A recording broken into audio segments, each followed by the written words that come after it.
¿Qué tal, gente? Bienvenidos a un nuevo episodio de mi canal. Hoy vamos a hablar de la íntima, va a ser muy redundante esta palabra en este video, de la íntima relación que hay entre la conexión empática con otro ser humano o con las cosas que nos suceden y con el aprendizaje. Empatía, intimidad, aprendizaje. Qué conexión rara. ¿Y qué pasa con los narcisistas en este contexto, en esta circunstancia? ¿Por qué ellos nunca aprenden? ¿Y qué tiene que ver la intimidad y la empatía con el aprendizaje? Bueno, quédate hasta el final, porque va a ser un video un poquito largo, pero te va a ilustrar por qué vos nunca podés acercarte al narcisista, por qué él nunca te lo va a permitir, y podés entender por qué el narcisista, a pesar de todos los golpes y los traumas que tiene, a pesar de sus años, a pesar de su experiencia, a pesar de su inteligencia incluso, no aprende y sigue cometiendo una y otra vez las mismas macanas para su vida y para con las relaciones y su entorno, que bueno, un narcisista se lo conoce por sus víctimas más bien, Bueno, vamos a empezar con este video. Como te lo adelanté, empatía e intimidad son gemelos, son gemelos idénticos, son cara y contracara de la misma moneda. No hay intimidad sin empatía y no hay empatía sin intimidad hacia otra persona. Pero ¿qué pasa en concreto con los narcisistas con este elemento tan particular? Bueno, el narcisista es incapaz de tener intimidad con otro ser humano por diversos motivos. El principal va a ser que tiene ese rechazo, Y esto es debido a que el narcisista le teme a la intimidad porque su primera experiencia íntima fue con una figura de apego, su madre o quien ejerció el rol de madre con él, que lo rechazó, que lo trató como objeto, que lo forzó, a parentificar a esta madre o a este padre o a esta persona que ejercía el rol materno con el narcisista, que lo ha maltratado, que lo ha humillado, que ha violado sus límites personales, que se ha fusionado con él y que incluso en algunos casos lo ha abusado o abusado sexualmente y psicológicamente y emocionalmente. Entonces su primera experiencia con la intimidad no fue un rotundo éxito. Y esto ha provocado que el narcisista desarrolle estilos de apego muy disfuncionales, Y todo estilo de apego que sea disfuncional conduce a una desintimidad. Pero también el narcisista asocia la intimidad con la posibilidad del abandono, y esto genera un gran dolor en ellos, pensar siquiera en esto. También hay otras cuestiones que tienen que ver con la grandiosidad, pero bueno, vamos a tocar acá la cuestión del abandono. Le genera ansiedad de abandono. Y se dice a sí mismo, si alguien conoce mi verdadero yo, si le permito a alguien que se acerque a mí, que esté demasiado cerca mío y que me vea quién realmente soy, se van a dar cuenta que soy un fraude, que soy un impostor. El narcisista está en pánico de que le vean su verdadero rostro, cuán severo es, cuán inflexible es, cuán rudo, cuán cruel es. Entonces sabe que si alguien ve todo esto, lo va a abandonar. Entonces por eso no quiere, te mantiene ahí, te mantiene ahí a una distancia segura, siempre. Y por esta ansiedad de abandono, por este miedo a que lo abandonen cuando conozcan su verdadero ser, es que cuando la persona, la pareja o la persona que lo está conociendo intenta acercarse a él como cualquier persona se acercaría en una relación sexoafectiva, esto dispara en el narcisista enormes reservorios de agresión y repele a esta persona de una manera muy, muy agresiva, frustrándola de manera cruel y de manera sádica incluso. Y retiene eso que puede darle al otro y la rechaza y la evita continuamente a la pareja. Y por supuesto que abusa activamente de la pareja para repelerla, para que no llegue nunca a acercarse demasiado a él. Pero también hay otro motivo, que es justamente la grandiosidad. ¿Qué pasa? Si el narcisista te permitiera acercarte a él y ser íntimos con él, esto desafía los pilares mismos de la grandiosidad. Es como que el edificio del ser grandioso que es él se le derrumba, se le viene abajo. tengan en cuenta que la intimidad equivale a igualdad, equivale a que somos iguales, equivale a que somos un par, equivale a que somos pareja, Y no puedes ser íntimo con alguien que es superior a vos, o al menos se cree superior a vos. Nunca puedes ser íntimo con una persona así. Por eso mismo esto lo origina narcisista, mucha rabia, mucha bronca, porque implica una importante herida narcisista, el ponerlo en proponerle intimidad, en proponerle ser igual a mí, estar en el mismo escalón que yo. Esto es humillante para ellos, porque ellos consideran que ellos están dotados de algún don especial, particular, que son sumamente especiales, y vos nunca te podés parar al lado de él, porque ¿qué haces, insecto? ¿Qué haces al lado mío? Así, lo perciben así realmente. Y esta intimidad, además, equivale a crear algo común, a la comunalidad, sí, sería así la palabra. Y la intimidad nos dice a todos nos dice que todos necesitamos intimidad, que todos anhelamos amor, que todos anhelamos ser cuidados, aceptados, y esa calidez humana del otro.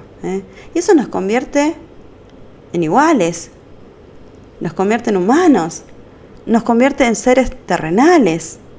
Y en este sentido, la peor frase que le puedes decir a un narcisista: sos como todos los seres humanos, necesitas compañía, necesitas amor, necesitas cuidado. Es lo peor que le podés decir, porque le estás diciendo: sos uno más del montón, sos el promedio de cualquier ser humano. No tenés nada particular o diferente de cualquier otro ser humano. Y esto representa una gran herida narcisista para ellos.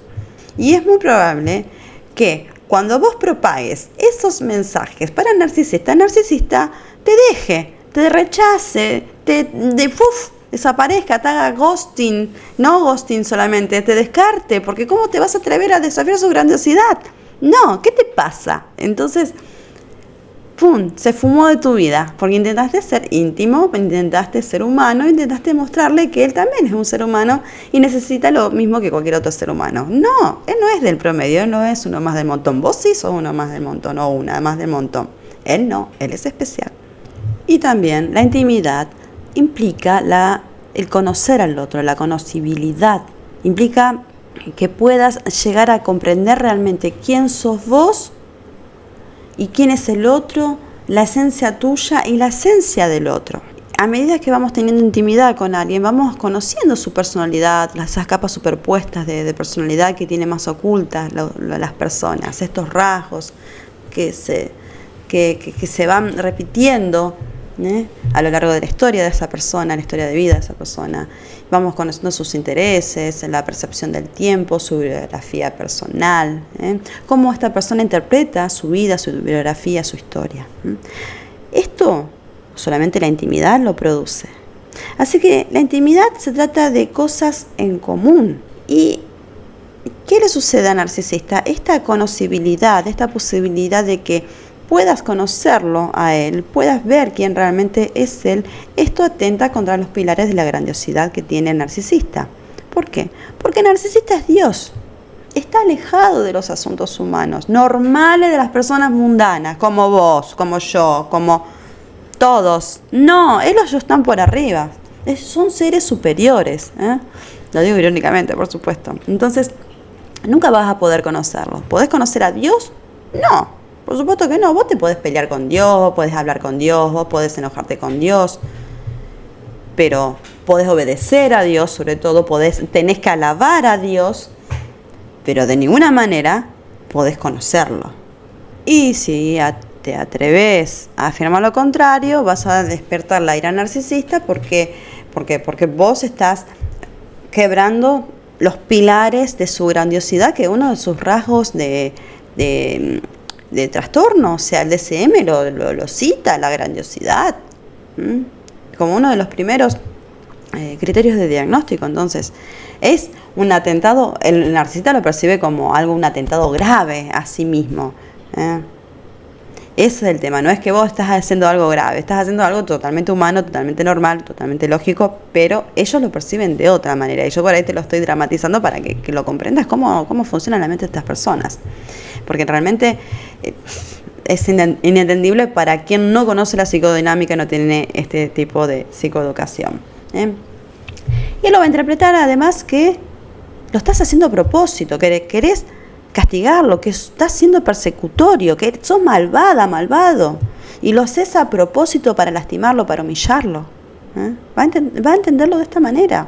Y así es como el narcisista se empieza a volver paranoico, agresivo, y muchas veces se termina poniendo violento físicamente. ¿Y por qué se da todo esto?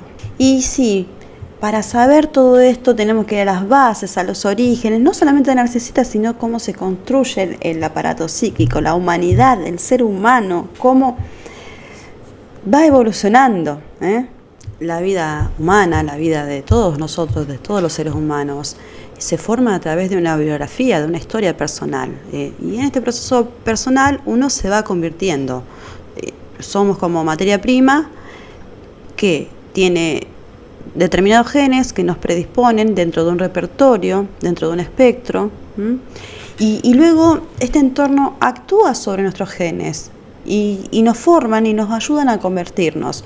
Y nos estamos formando continuamente a medida que avanzamos, a medida que vivimos. Y nunca somos los mismos de un momento a otro. Y así la vida continuamente es un proceso de convertirse.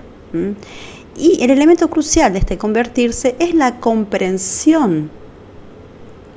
Comprensión de quién eres, comprensión de otras personas y qué las motiva, comprensión de la mente. De esta manera. Así se crea una teoría de la mente. Y esta teoría de la mente es lo que nos hace humanos, lo que compartimos a través de la empatía. Una teoría de cómo funcionan las mentes de otras personas y cómo funciona nuestra propia mente y cómo funciona nuestra mente en relación a estas otras personas. Y así construimos una teoría del mundo. Y la comprensión es la forma que de un momento a otro estás haciendo algo y de repente tenés ese momento ajá, ese momento del insight, en donde te das cuenta de algo profundamente, pero no acá, sino acá, desde tu corazón. Y en ese momento es cuando todo empieza a encajar, a tener sentido, donde puedes ver el futuro tan claramente como ves el presente y tu pasado, donde todo se interconecta, toda tu historia se interconecta, se entrelaza y se convierte en una unidad, en una sola cosa. Así que la vida continuamente se trata de un proceso de comprensión. Y esta comprensión es lo que crea la empatía. Y esta empatía depende crucialmente de tener comprensión de uno mismo. Porque si no, ¿quién está empatizando? Si no te conoces a vos mismo, no podés empatizar. Ni siquiera con vos mismo. Así que el trabajo de ser empático es un trabajo de tiempo completo. 24 horas. 60 segundos por minuto, 7 días de la semana, los 30, 31, 28 días del mes o 29, todos los días. Si tenés empatía es algo que vos no podés apagar. Y aquí empiezan a jugar un papel muy importante los recuerdos.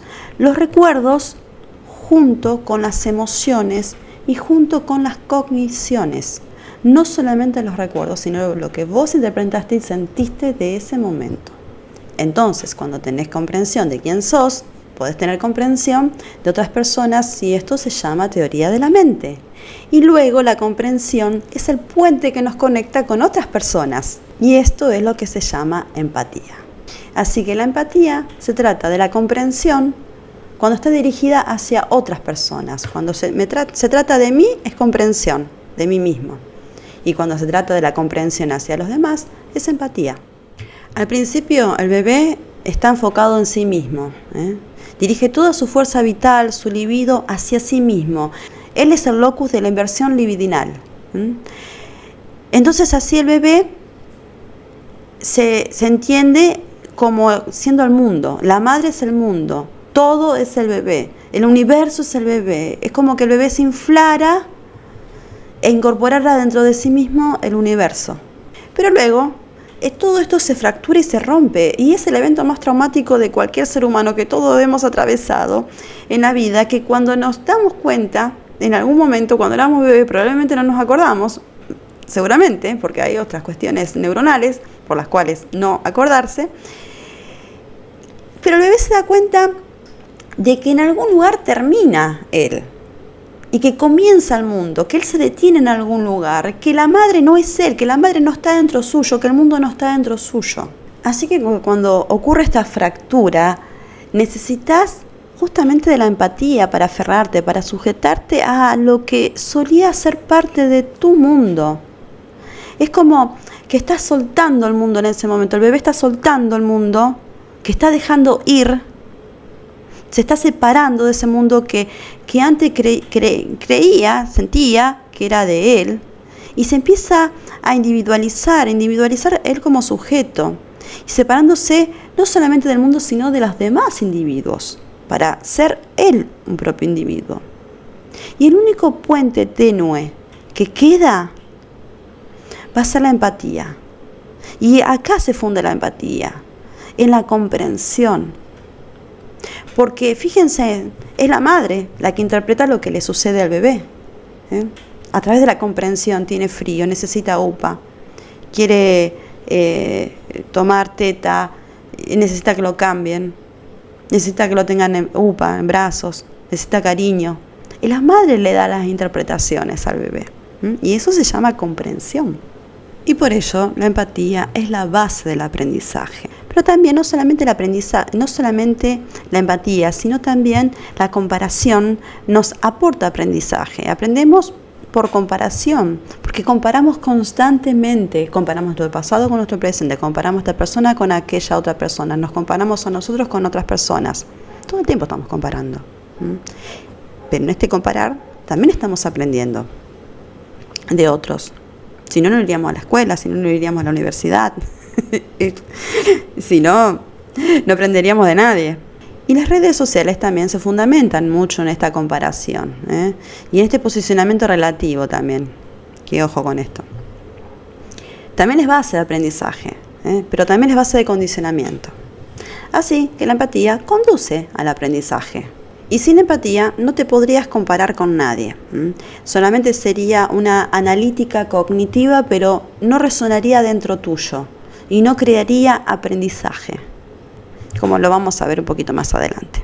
¿Por qué? Porque solamente el hecho de saber tiene cero efecto en vos, en los seres humanos. No es solamente saber, sino, como dije anteriormente, tener ese momento ajá, no acá. Y ahí es cuando lo aprendemos, lo tomamos para sí mismo, para uno mismo, y lo incorporamos para nuestra vida.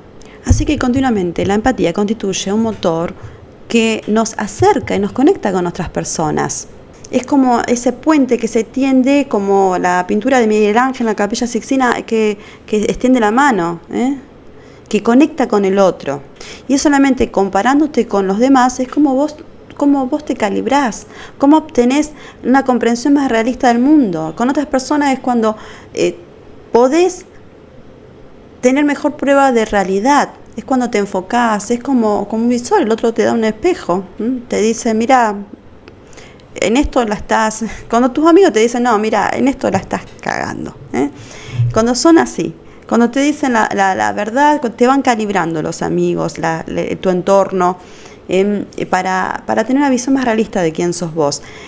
En definitiva te están diciendo, mira, cuando estás estacionando tu auto y te dicen, no, un poco más a la izquierda, un poco más a la derecha. Bueno, eso es la función que tienen en el conectarse con los demás a través de la empatía. Y estas son nada más y nada menos que las interacciones sociales. ¿Pero por qué socializamos? Bueno, la función de socializar es un convertirnos. Socializar nos ayuda a cristalizar, a cohesionar, nos volvemos cohesivos mientras socializamos, porque las otras personas nos sirven como límites rígidos externos y nos permiten que no nos desviemos, nos ayudan a vernos desde afuera, lo que nosotros no podemos ver de nosotros mismos. Y esto a veces puede ser una experiencia dolorosa, porque a nadie le gusta que le digan, no, en esto la estás cagando, pero a veces te están diciendo la verdad y uno tiene que hacer una introspección y ver si realmente lo estás haciendo. Y esto, en el caso de los narcisistas, este tipo de notificación externa que te da la socialización es malo. Es algo malísimo. Es una herida gigantesca para ellos. Se sienten que se desintegran ante el consejo, la crítica, la advertencia. Y esta información que te aporta la socialización es crucial, porque si no uno estaría descontrolado y nunca sabrías cuándo estás en lo correcto y en lo incorrecto. También la empatía te da perspicacia. La empatía te da aprendizaje, te da perspicacia, te da esta comparación, la socialización y el aprendizaje. Y si no tenés empatía, nunca vas a poder aprender nada. Nada. Y este es el problema justamente del narcisista. El narcisista tiene una visión truncada de la empatía y en el sentido de que ellos solamente la ven como un elemento reflexivo y cognitivo. Y el narcisista no puede aprender porque no tiene el componente emocional de la empatía, solamente tiene el elemento cognitivo, o sea, él puede saber lo que es la tristeza, lo que es la felicidad, solamente porque, como abrís el diccionario y tenés la definición, pero no lo puedes sentir. Y si vos no lo sentís, difícilmente lo puedas aprender. En este punto voy a volver un poquito más adelante, pero acá quiero enfocarme en esta cuestión ahora. El narcisista tiene una discapacidad, otra limitación, que no tiene acceso a sus emociones. Por ende, no tiene perspicacia, ni empatía, ni aprendizaje, ni comparación, ni calibración, ni socialización. No tiene acceso a sus emociones positivas, solamente tiene acceso a emociones negativas. Y por este motivo es que él solamente va a estar dirigido hacia el apoderarse de otras personas, de digerirlas, en el sentido de, porque eso de introyectarlas dentro de su mente y convertirlas en un objeto muerto, sin voz, y relacionarse solamente con la imagen de una persona y no con una persona real, es una manera de digerir, una experiencia digestiva, se traga al otro, en este sentido. Y es como si estuviese robándose esto, como si estuviese secuestrando a otra persona, negándolas totalmente de su autonomía, de su sentido de agencia, y convirtiéndolas en extensiones, en fotos instantáneas, construcciones en su mente, en objetos inertes, inmóviles ahí. Cuando una persona solamente tiene emociones negativas, lo que va a tender siempre va a ser a suprimir, a reflejar en el otro, a destruir, a absorber y a controlar. Y además, las emociones negativas son algo intolerable para quien las padece, quien las tiene continuamente, que solamente se puede conectar con lo negativo y no con lo positivo que le pasa. Entonces el narcisista siente que tiene que eliminar a todos los que le generan estas emociones negativas, que son fuente de su frustración, para que se conviertan en él. Porque no puede ver luz entre él y el otro. No puede haber luz. Entonces todo tiene que ser oscuridad, caos. Pero si son todos como vos, si son todos clones, si son todas copias de vos, no hay crecimiento, no hay aprendizaje. ¿De quién vas a aprender si lo mataste a la otra persona? La mataste simbólicamente. ¿Cómo podés crecer entonces? Así que el crecimiento y el aprendizaje están condicionados a las emociones positivas y negativas, trabajando todas juntas, ayudándote a interactuar en un entorno, ayudándote a ejercer tu empatía sin demasiado riesgo. Y el narcisista en este sentido es un cuadripléjico, porque solamente tiene acceso a las negativas y no a las positivas, por eso nunca aprende. Cuando una persona tiene esta capacidad de las emociones positivas, inhabilitada de poder acceder a estas emociones positivas, se intenta captar a las demás personas de manera intelectual, de manera analítica, de manera cerebral, pero nunca emocional. Y lo que termina siendo narcisista en su mente, empieza a clasificar a las personas, e intenta darle un orden, un sentido al caos que tiene por no tener acceso a las emociones positivas. Y los narcisistas lo único que hacen con las otras personas en sus interacciones humanas es recolectar datos de manera analítica, de manera tal como usamos en matemáticas, en física, en química. Cómo recolectamos datos en ese tipo de materias. Pero nunca esto se puede aplicar en las interacciones humanas. Por eso la inteligencia lógico-matemática no es suficiente si no tenés inteligencia intra e interpersonal. No es suficiente, no alcanza, no te faltan herramientas. Y justamente esto es lo que le falta a los narcisistas. Les faltan estas herramientas para poder aprender del mundo, aprender de los otros. ¿Cómo van a aprender los otros si ellos son dioses además? Y intenta suplantar esto con una teoría analítica que termina siendo como un estudiar de memoria. Cuando estudias de memoria para un examen, lo vomitas el día del examen y el otro día o al rato ya no te acordás de nada. Pero no lo incorporás como un saber, como un conocimiento, como un aprendizaje. Por eso es que los narcisistas no pueden querer el aprendizaje, no pueden asimilar la información cruda en estructuras de conocimiento, convertir esa información en conocimiento, de convertir ese conocimiento en comprensión, de convertir esa comprensión en sabiduría, en convertir esa sabiduría en lecciones, para convertir esas lecciones en evitación de situaciones malas en el futuro. ¿Por qué? Porque los narcisistas son incapaces de aprender. Están condenados a repetir una y otra vez las mismas macanas porque no conocen su propia historia. No han aprendido, no han comprendido nada porque les falta este elemento vital en su vida, la empatía. La empatía emocional. Y por eso tiene esta repetición compulsiva. Freud lo llamó a esto compulsión a la repetición. Y esta persona actúa como una persona demente, totalmente trastornada, como un loco, como una máquina mal programada. ¿Te acuerdas cuando en la época cuando escuchamos los CD que quedaban tin, tin, tin, patinando? Bueno, así lo mismo. Así funciona el narcisista todo el tiempo, porque no tiene capacidad de aprender de las propias lecciones, porque cachetazo en la vida ha recibido un montón el narcisista. No te creas que vos le estás dando en este momento, tal vez te sentís que le estás dando su merecido, pero no es la primera vez que recibe su merecido, entre comillas. El narcisista es un ser que continuamente está redescubriendo las mismas lecciones en cada mortificación que sufre, en cada herida, en cada contratiempo, en cada derrota, en cada fracaso, en cada frustración. Sigue encontrando las lecciones correctas, pero después se olvida. Y un año, un mes, un día después, las olvida. ¿Por qué? Porque no entran dentro del narcisista. Entran acá, pero no entran acá. Las lecciones de narcisistas son como un patio con césped. Le cortás el césped, ves lo que había ahí, la belleza, el aprendizaje, no sé, las plantas, lo que podés descubrir cuando sacás las malezas. Pero después eso vuelve a crecer. Y cubre todo lo lindo.